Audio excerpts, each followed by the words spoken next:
I love expressing myself through a drum. I want to show you some of the tips and tricks that I've learned that will help you advance your sound toward the professional level. When I'm playing, of course, we have to think about what level of dynamics that we're playing at, how loud or soft that we're playing, what strokes that we're using, how we want to fit that into the rhythm. I want to start off by showing a couple of very popular drum set style rhythms, but that you can apply to the hand drum. So let's simplify it for a second. Just think about using one hand for bass and the other hand for snare.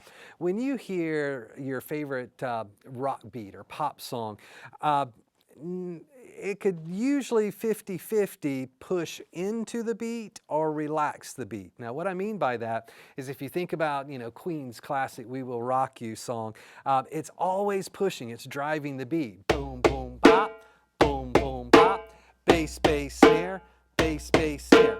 Then if I wanted to relax the beat, I'm going to slide the bass drums back a little bit. So now I'm playing boom, bop, boom, boom, bop, bass, snare, bass, bass, snare, bass, bass, snare, bass, bass.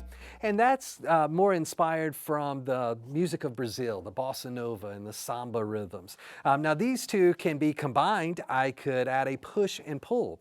When you think about early hip hop tunes, they were actually they were based on griot storytelling. So someone would tell a story which was pretty even rhythm. And so they needed something in the drum beat to add tension to the music. And so what they did was they pushed and they pulled against those snare beats. And they do it in this way. So the first one, I'm going to push into the snare, and then I'm going to pull away from the snare. There's going to be a second snare that sounds like it does have space on both sides. So it's going to feel like it's kind of out by itself. If I say this, bass, bass, snare, bass, bass, snare, bass, bass, snare, bass, bass, snare.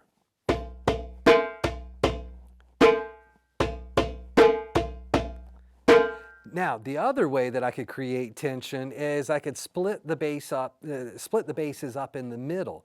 And so instead of having them driving in or pulling away from the beat, I could have them do the same thing but with single basses. Boom, pop, boom, boom, pop. 1 and 2 and 3 and 4 and 1 and 2 and 3 and 4.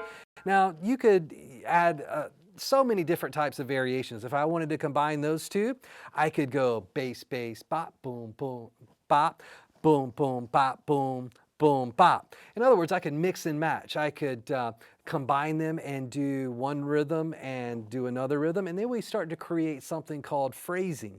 It's kind of like when we learn the sounds at the very beginning. We talked about them being like the alphabet, and we put the letters together to form words, or our basic rhythms, and then we put the words together to form sentences, and that's the level that we're at right now.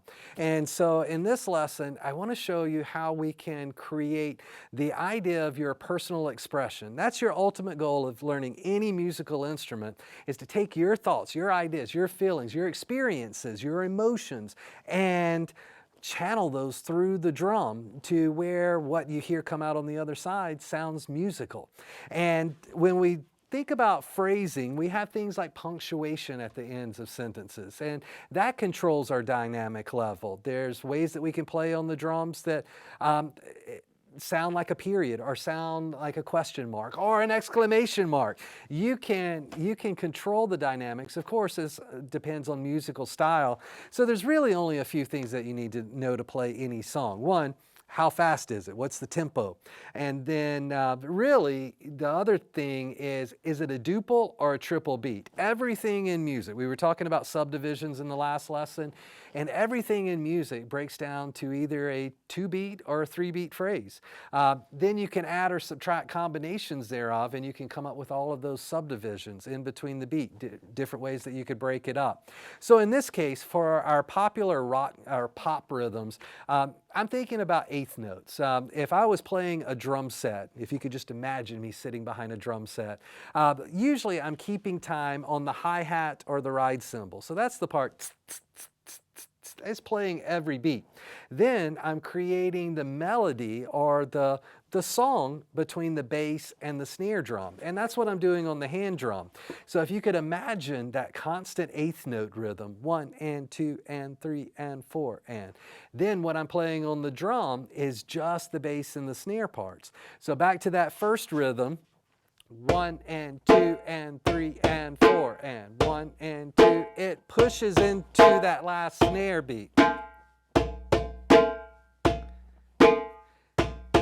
The second rhythm slides from the 3 and of the bass, it slides it back to the and 3.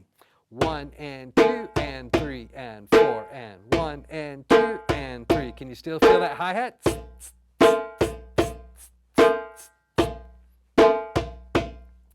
Then the combination created that tension that we mentioned. 1 and 2 and 3, 4. Do you notice that when I'm saying it, when I'm speaking the rhythms, even if I'm saying the counts, I just kind of accent what I'm playing. 1 and 2 and 3, 4.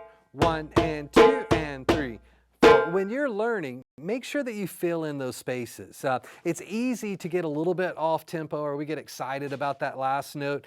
And so when you're saying all of the ands, for instance, with eighth notes, 1 and 2 and 3 and 4 and 1 and 2 and 3 and 4 and. If you make sure that you're keeping those counts even like your hi-hat, then it keeps everything else in time. Last was that kind of pseudo hip-hop rhythm, and I'm going to add an extra bass on the beginning to create another variation. So I'm going to go bass, bass, snare, bass, bass, snare. 1 and 2 and 3 and 4 and 1 and 2 and 3 and 4.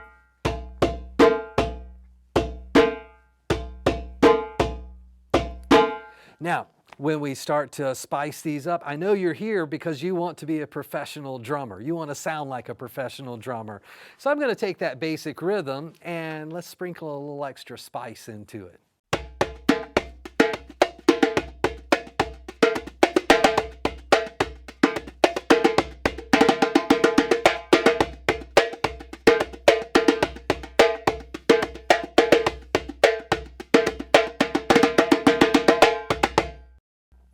See, could you still hear the basic rhythm within there?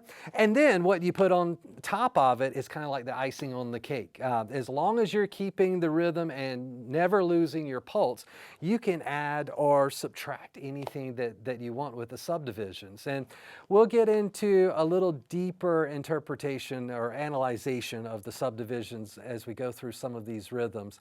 But those are some of the pop beats. Like if you wanted to just, a friend pulls out a guitar and you wanted to jam along, all of those rhythms are great. I promise you, if you start off playing that boom, bop, boom, boom, bop, and you put your heart into it, your friend's gonna go, wow, I feel that. And they can translate what they're hearing come through the drum into a musical idea that you can collaborate.